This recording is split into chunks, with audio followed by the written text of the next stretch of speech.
слово, собственно говоря, автору данной kниги. Спасибо.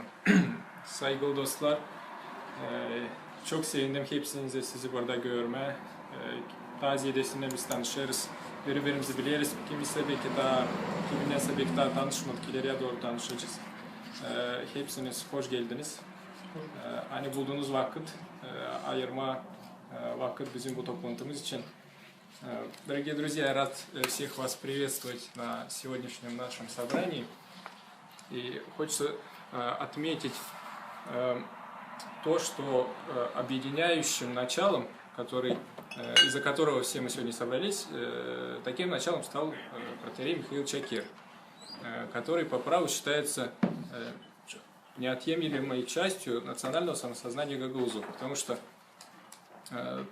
те процессы, которые происходили в конце 80-х годов, параллельно этим процессам шел процесс реанимации и вспоминания Михаила Чакира, что он вообще значит для гагаузского народа. Потому что в советское время то ли специально, то ли как-то так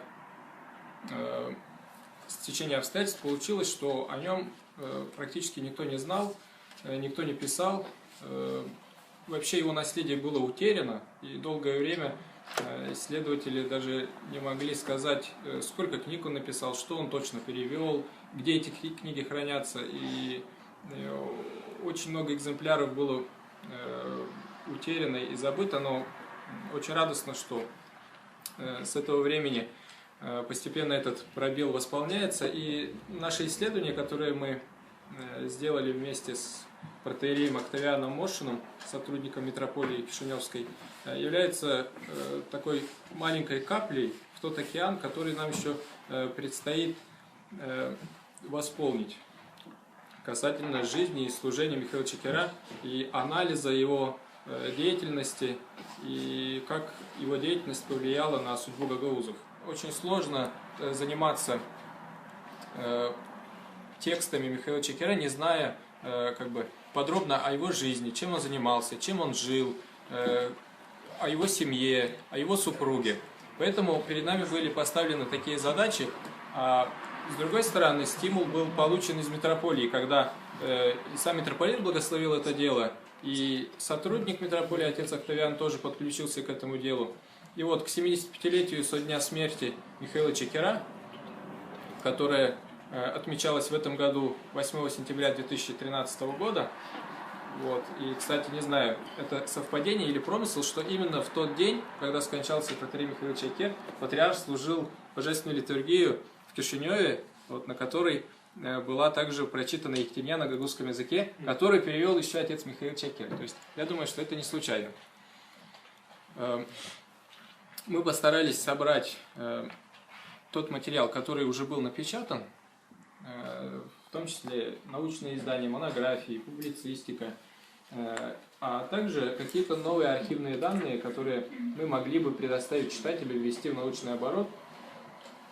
В основном это данные, полученные из Кишиневского государственного архива, из Российской государственной библиотеки, а также из библиотеки Академии наук Румынии, вот, ну и из многих других источников. Была составлена полная биография Михаила Чакира, которая включает в себя следующие разделы. С вашего позволения, я кратко расскажу о каждой главе этой работы.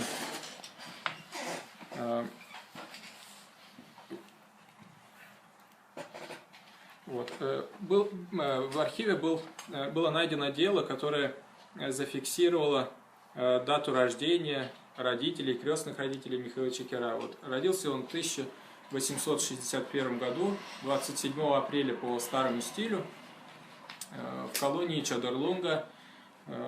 Родителями его были дьячок Михаил Васильевич Чакир и его законная супруга Анна Георгиевна. Крестными стали Михаил Стоянов. Вот, в честь крестного по гагаузской традиции первенец дьячка Михаила Васильевича тоже получил имя Михаил. В семье у них было двое детей. Был у него еще младший брат Федор Чакир на 3 года. моложе, но который также оставил очень большой след в деле просвещения и в деле образования народа в Бессарабии, потому что он служил всю свою жизнь, служил в Измаильском районе. Сначала он служил в предместье Измаила в Ларжанке, сейчас село действует рядом с Измаилом, потом он служил в кафедральном соборе города Измаила, вот, а потом в селе Броско, где и скончался. Могила до сих пор его неизвестна, но это уже, если даст Бог, будет следующая работа по биографиям всех представителей рода Чакир. Это такое благословенное древо, которое дало не только гагаузской культуре и гагаузам, но и вообще православию и Бессарабии, и, можно сказать, мировой истории таких замечательных людей. Более 50 священнослужителей и церковнослужителей, которые подвязались на ниве народного просвещения, на ниве служения Богу и ближним, вот вышли из этого благословенного семейства, корни которого уходят в 17 век, потому что родоначальником этого семейства был Янчу Чорба-Джоглу. Вот для меня самого стало таким радостным открытием, что, оказывается, этот Янчу Чорба-Джоглу был тоже священником. Священник Иоанн, которого замучили разбойники Карджали, которые бесчинствовали в конце 18 века вот, в Добрудже, при Черноморской Болгарии, потому что османская власть ослабла, и дезертиры османской армии, также какие-то шайки из местного населения просто грабили, убивали народ, сжигали целые села. Вот. Мученически погиб Янчу Чорба-Джоглу, а двое его сыновей переехали со своим семейством в местечко Плоешты, недалеко от Бухареста, в Румынию. А спустя некоторое время уже оттуда они перебрались через пруд, осели на землях боярина Ивана Бальша. Вот. Но и там тоже они долго не задержались, потому что буджакские земли давались бесплатно переселенцам, поэтому они переселились. Уже Захарий Чакир, тоже видный представитель этого рода, под его предводительством семейства и сельчане того старого Чадыра переселились и основали колонию Чадырлунга. Вот. А Михаил Чакир тоже родился в этой колонии, начальное образование получил у себя дома, и в 10 лет его родители отдают в Кишинев мужское духовное училище. Вот. В 10 лет он покинул свое родное село, свой отчий дом, и можно сказать, что с 10-летнего возраста начинается его служение, потому что он 4 года учился в духовном училище, потом еще 6 лет в духовной семинарии Кишиневской, вот, где сразу же его оставили преподавать в духовном училище. Вот. Потом он женился, его жена была очень замечательная матушка Ирина Макарьевна Любова. Сама она была родом из села Кортин, или Кирютня, да. Вот. И очень интересный род Любовых тоже. Сами они были по национальности малоросской нации, как мы находим в архивных данных, то есть украинцы, которые тоже, видимо, переселились на эти земли. Ее дед был первым священником, который служил в каменной церкви Кирютни в 1840 году, Иоанн Любов. Потом его сын стал служить в том же селе, Макарий Любов, который неустанно служил на протяжении 50 лет и там же похоронен на Приходском кладбище. И вот его дочь стала супругой Михаила Чакира. Вот. В семье у них родилось 6 сыновей. И практически все исследователи писали всегда о 5 сыновьях. Это Макарий Чакир.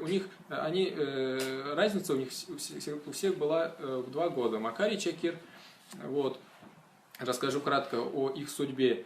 Он тоже учился в мужском духовном училище в Кишиневе, потом в духовной семинарии. Потом он поступил в Санкт-Петербургский государственный университет на факультет восточных языков. Но почему-то он потом перевелся на юридический факультет и стал работать присяжным в Министерстве просвещения в Петербурге. И он входил в редакционную коллегию такого журнала «Русской народной скорби», которая выпускала биографии тех людей, которые погибли от рук террористов. Потому что это как раз время революции, первая революция, вторая революция. И вот эта организация как раз занималась исследованиями биографий лиц, погибших от терроризма. Но, к сожалению, после прихода большевиков к власти он был сослан на Соловки. И вот его отец Михаил Чакир очень старался как-то спасти сына. Он через общество Красного Креста уже подготовил все документы, чтобы освободили сына, но в это время он бесследно исчез. Его жена была Евгения, которая пережила своего мужа, но, к сожалению, тоже у нее такая судьба, она скончалась при блокаде Ленинграда. Сколько они там жили, она там осталась жить. Вот, второй сын, Михаил Чакир, тоже стал писателем, выбрал писательскую стезю, стал драматургом, оставил после себя 5 больших пьес, там и трагедии, и комедии, которые вот Степан Степанович Булгар нашел, одну из них переиздал. В дальнейшем надеемся, что будут переизданы и другие пьесы. У него тоже такая трагическая судьба, потому что он был полковником царской армии, участник Первой мировой войны, имел награды, но после прихода в 1940 году Красной армии в Бессарабию его арестовали, и он 15 лет провел в ГУЛАГе. Вот. Он вернулся только после смерти Сталина, жил один в Кишиневе и умер в таком, можно сказать, в бедности и безвестности. У него не было ни семьи, ни детей, поэтому на этом как бы вот закрылась вот одна страница из этой большой интересной книги. Третьим сыном был Федор Чакир, который тоже закончил духовные школы в Кишиневе, а потом стал преподавать при румынской власти. Он преподавал в лицее Кишинева, потом переехал в Румынию, где скончался в Бухаресте. Четвертый сын Николай Чакир пошел по стопам отца, стал священником. Это единственный сын, который стал священником и который оставил после себя продолжение своего рода, потому что у других сыновей не было детей. Вот. Николай Чакир служил в Копчаке, потом служил в Авдарме, потом служил в селе Вайсал, недалеко от Измаила. После прихода с Красной армии он был вынужден тоже эмигрировать в Румынию, потому что он стоял перед выбором или обречь себя, а самое главное, свою семью, своих детей на верную гибель или спасти их. Поэтому они переселились в Румынию, и его внук, его сын, вернее, внук Михаила Чакира, профессор Николай Чакир, стал известным историком в Румынии, поскольку он занимался историей Юго-Восточной Европы, историей Румынии и взаимоотношениями России и Румынии, Османской империи. Он очень прославился своими историческими работами. Вот. Сейчас его дочь Николета Чакир живет в Бухаресте. К сожалению, мне удалось выйти с ней на связь уже после издания биографии Михаила Чакира, но я думаю, что сведения, которые нами будут получены из таких вот, можно сказать, первых лиц, из первых уст, уже станут основой для дальнейших книг. Пятым сыном был Александр Чакир, тоже закончил духовные школы, тоже преподавал, он тоже умер в Румынии. О последнем сыне практически никто не пишет, но в архивных данных, в архивных документах нами было найдено, что звали его Виктор Чакир. Он родился, если Александр родился в 1890 году, то там после 9 лет родился Виктор в 1899 году, но он умер в возрасте 2 лет. По неизвестной причине, может, ребенок болел. Вот. Но факт тот, что он тоже является такой маленькой страницей в книге о жизни Михаила Чакира. Михаил Чакир, будучи таким молодым человеком, в 20 лет он становится преподавателем, в 23 года он становится священником и сразу же вливается в огромное поле Нивы Христовой, которое было открыто для него в Бессарабии, потому что его сразу назначают на такие высокие должности, как член ревизионного комитета, скажем, свечного завода, член управления Кишиневского женского епархиального училища. Он еще в 1885 году, будучи преподавателем в школах и в духовном училище, инициирует вопрос о возобновлении книгопечатания на румынском языке, на молдавском языке. Но долгое время благословения не было, и он опять повторно обращается в 1896 году, и в 1900 году было получено благословение от Синода, чтобы издавать книги, в том числе религиозные, на молдавском языке. И первым делом, первая книга, которую издал Михаил Чакер, это было «Помощник молдаван при изучении русского языка» в 4 частях. Можно сказать, он сыграл огромную роль в деле просвещения не только гагаузов, но и молдаван, и всех бессарабцев, потому что у него стояла такая, можно сказать, простая задача – научить детей русскому языку и научить детей своему родному языку. Поскольку он работал с молдавскими детьми, то он знал, что для них насущным вопросом является получение образования. Он стал ревизором, епархиальным ревизором, который был ответственен за все церковно-приходские школы грамоты в Кишиневском уезде. При нем было открыто более 200 школ в Кишиневском уезде. Кроме того, в 1900 году он на свои деньги купил участок в местечке Скиносы близ Кишинева, построил там каменное здание для школы, в которой училось примерно 50 детей. И девочки, и мальчики. Он сам был заведующим этой школы и сам в ней преподавал по тем учебникам, которые он составлял. И на протяжении 20 лет он сам содержал эту школу. Несмотря на то, что он занимался открытием школ и изданием литературы на молдавском языке, он прежде всего думал, как же сделать так, чтобы гагаузы тоже обрели свою письменность, получили свои книги, могли читать на своем языке. Поэтому он неоднократно обращался в Синод с разрешением благословить печатать книги на гагаузском языке. И в 1907 году это разрешение было получено, и он издал молитвослов на гагаузском языке, потом Евангелие Апракос в листках.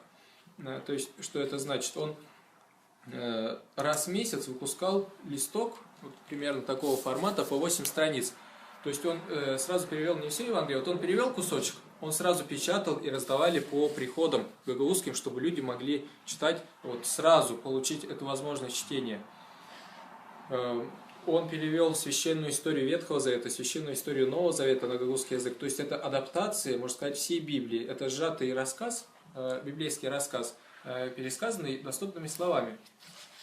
Он являлся просто основоположником вот той терминологии, о которой мы сегодня говорили. Потому что на этой ниве, на этом поле не было практически ничего. Поэтому, конечно же, он мог опираться на караманлийские тексты, которые тогда были ему доступны. Вообще караманлийцы – это такой тоже интересный народ, который говорит на тюркском языке, очень похожий к гагаузскому, но они тоже православные. Вот.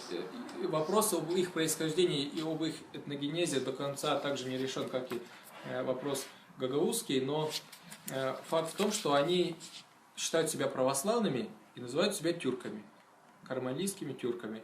Говорят на очень понятном гагаузу таком тюркском языке. Поэтому Михаил Чакер использовал их тексты богослужебные, литургические. Кроме того, Михаил Чакер занимал общественные посты в Бессарабии. Он был членом Земского губернского собрания. То есть, если говорить современным языком, он был депутатом парламента, местного парламента. Вот. Поскольку эти губернские, земские собрания включали в себя депутатов из всех сословий, то его делегировали от духовенства, где он представлял интересы православного населения. И в архивах вот, губернского земского собрания имеется такая докладная записка Михаила Чакера, в которой он отстаивает право жителей села Чайши, чтобы в их селе открыли базар. Другой его заслугой было постройка и открытие освящения храма Александра Невского братства и приюта для престарелых при этом храме. Кто был в Кишиневе, может знать, по улице Василия Александрии, рядом с армянским кладбищем, этот храм поныне сохранился. Сейчас это храм представительство Киевской митрополии, Московского патриархата, там служит на церковнославянском и на украинском языках, но мало кто знает, что Михаил Чакир был основным инициатором, и он был казначеем этого братства, который собирал деньги и который построил этот храм и этот приют. Кроме того, он сотрудничал с многочисленными общественными, так сказать, организациями, с палестинским, православным палестинским императорским обществом, с российским миссионерским обществом. Он был членом, сотрудником Бессарабского церковного историко-археологического общества, которые издавали свой журнал, и в этом журнале Михаил Чакир издавал свои статьи. Особенно интересна его огромная статья, обширная статья о топонимике Буджака, название сел, коммун от Междуречия Прута и Днестра, где он приводит каждое название и легенды, какие-то научные данные, связанные с этими названиями. В румынский период он был уволен от должности преподавателя в духовном училище. Надо еще сказать, что он был духовником мужского духовного училища и настоятелем Сретенского храма. Сейчас, если кто знает, этот храм сохранился. Сейчас он называется Сретенский храм при Государственном университете Молдовы. Находится на улице Банулеску-Бадони. И первым настоятелем, который служил на протяжении 35 лет в этом храме, был как раз Михаил Чакир. Его заслуга также состоит в том, что он расширил этот храм на 15 метров, потому что храм уже не вмещал всех учеников и прихожан училища, поэтому он инициировал расширение храма, и иконостас так получилось, что сохранился до наших дней. Потому что после прихода советской власти, когда некоторые кишиневцы бежали в Румынию, они увезли с собой этот иконостас и две иконы. А потом уже в 90-х годах эти реликвии были возвращены церкви, и поэтому они сегодня сохранились. Это такая, можно сказать, частичка Михаила Чакира, что тот его иконостас и те его иконы сохранились в этом храме. В румынский период его перевели служить в приют для мальчиков имени Королевы Марии. Приют назывался в народе приютом Вальша, где он служил до 1931 года. Когда вышел на пенсию, ему исполнилось 70 лет, он вышел за штат, и с тех пор он стал еще плодотворнее работать над изданием словарей, над изданием книг и исследованием истории гагаузов. В 1934 году он написал замечательную работу «Бессарабия гагаузларын историес». Это первая работа на гагаузском языке, научная работа, в которой он представил гипотезы. Он писал на румынском языке статьи, в которых характеризовал гагаузов как православных, как глубоко верующих людей, честных, не предающихся пороку пьянства и другим порокам того времени, как людей честных, как людей добропорядочных, как хороших соседей и, в общем, как хороший соседский народ. И что было очень важно для молдаван, для румын, которые читали эти статьи. За эти заслуги он был награжден высшим орденом Румынии, звездой Румынии, Стява Романии, в 1931 году. В том же году в Кишиневе проходили торжества в честь 50-летнего юбилея его педагогического и пасторского служения, в которых выступили делегаты из Гагаузии, Владимир Касым из Авдармы, который зачитал такой поздравительный адрес от имени всех гагаузов, в которых он выражал благодарность за апостольские труды Михаила Чакира на ниве просвещения гагаузов и сравнивал его подвиг с подвигами Кирилла и Мефодия, просветителями славян. Скончался наш просветитель в 1938 году, 8 сентября, в тот день, когда исполнилось ровно 57 лет, как он трудился на ниве, 7 сентября 1881 года его рукоположили в диакона, и он с этого момента стал преподавателем, а 8 сентября он скончался. был похоронен на армянском центральном кладбище Кишинева. Его провожала огромная процессия, более 130 священников, наверное, там было тысячи и более человек со всей Бессарабии, потому что он прославился на самом деле еще при жизни на всю Бессарабию, на всю округу. О его трудах знали и на Алтае, и на Афоне, и в Палестине, и в Санкт-Петербурге, и в Москве, и в Стамбуле. Он был лично знаком с послом Турции в Бухаресте Хамдуллахом Субхи Танро Эвером, который заочно их познакомил с Ататюрком, и Ататюрк пригласил Михаила Чекера, чтобы он приехал в Турцию. Но, к сожалению, Михаил Чекер скончался в сентябре, 8 сентября 1938 года, а в ноябре скончался сам Ататюрк. Эта поездка не была реализована, но, как вспоминает его внук, профессор Николай Чекер, которому в это время было примерно 10 лет, он пишет, что дедушка мне дал в 1938 году, незадолго до своей смерти, дал гагаузско-румынский словарь, который он издал в том году, и сказал: выучи гагаузский язык, и нам предстоит поездка в Турцию, я возьму тебя с собой. Вот. Но, к сожалению, этим планом не суждено было осуществиться. Ну а потом все мы знаем приход советской власти, и жизнь Михаила Чекера, его труды, его подвиги были преданы забвению. Но теперь, слава Богу, что и гагаузская общественность, и научные круги, и церковь в лице митрополии заинтересована в том, чтобы его деятельность, его жизнь освещалась, чтобы она популяризировалась, чтобы мы гордились такими людьми, которые вышли из нашей среды, из нашего народа.